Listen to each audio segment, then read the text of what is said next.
तर नमस्कार मंडळी. गेल्या काही दिवसापासून महाराष्ट्रामध्ये संतोष देशमुख यांचं प्रकरण जोरात सुरूच आहे. त्याचबरोबर ज्या सामाजिक कार्यकर्त्या आहेत अंजलीताई दमानिया यांनी विविध आरोप सुरू केले आहेत. म्हणजेच त्यांनी आरोप देखील केले आहेत, की जे धनंजय मुंडे आहेत, वाल्मिक कराड आहेत आणि जे इतर नेते मंडळी आहेत यांच्यावर देखील त्यांनी आरोप केले आहेत, की हे बघा ज्या आतापर्यंत मोर्चे झाले त्यांनी एका पत्रकाराशी बोलताना म्हटलं आहे, जेवढे आत्तापर्यंत मोर्चे झालेत, मी त्यामध्ये सहभागी राहिले नाही. त्याचं कारण पण तसं आहे. कारण हे जे आता सुरेश धस आहेत, जितेंद्र आव्हाड आहेत, त्याचबरोबर जे संदीप क्षीरसागर आहेत, हे आधी सोबत होते. म्हणजेच आधी सोबत होते.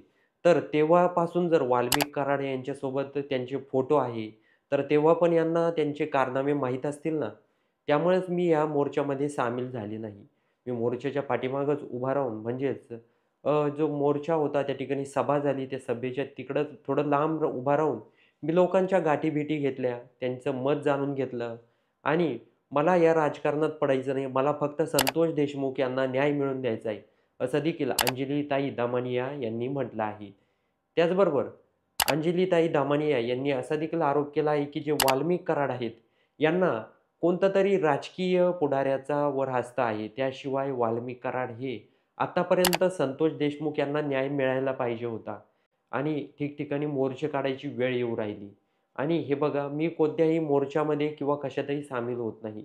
कारण हे बघा, आधी हे सर्व एकत्र होते.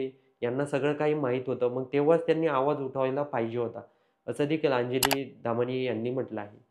त्याचबरोबर त्यांनी म्हटलं आहे, की पंकजा मुंडे आणि धनंजय मुंडे यांनी संतोष देशमुख यांचे कुटुंबाची भेट का घेतली नाही? त्याचबरोबर असे देखील अनेक प्रश्न उपस्थित केले आहे.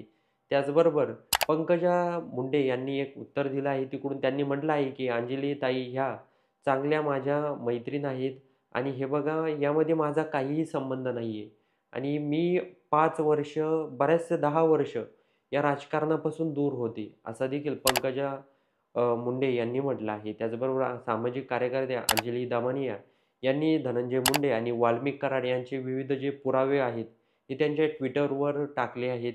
जमिनीचे व्यवहार असू द्या, त्याचे सातबारा असू द्या, अनेक जे एकत्रित प्रॉपर्टी होते त्याचे देखील पुरावे त्यांनी टाकले आहेत. त्याचबरोबर त्यांनी म्हटलं आहे, की लवकरात लवकर संतोष देशमुख यांचे जे कोणी आरोपी असतील त्यांना अटक म्हणजेच अटक तर झालीच आहे, पण त्यांना लवकरात लवकर न्याय मिळाला पाहिजे. लवकरात लवकर त्यांना फाशी झाली पाहिजे, असं देखील त्यांनी वक्तव्य केलं आहे. तर प्रेक्षक मित्र हो, तुम्हाला काही प्रश्न असतील तर कमेंटमध्ये नक्की कळवा आणि व्हिडिओ आवडला असेल तर सर्वात आधी सबस्क्राईब नक्की करून घ्या.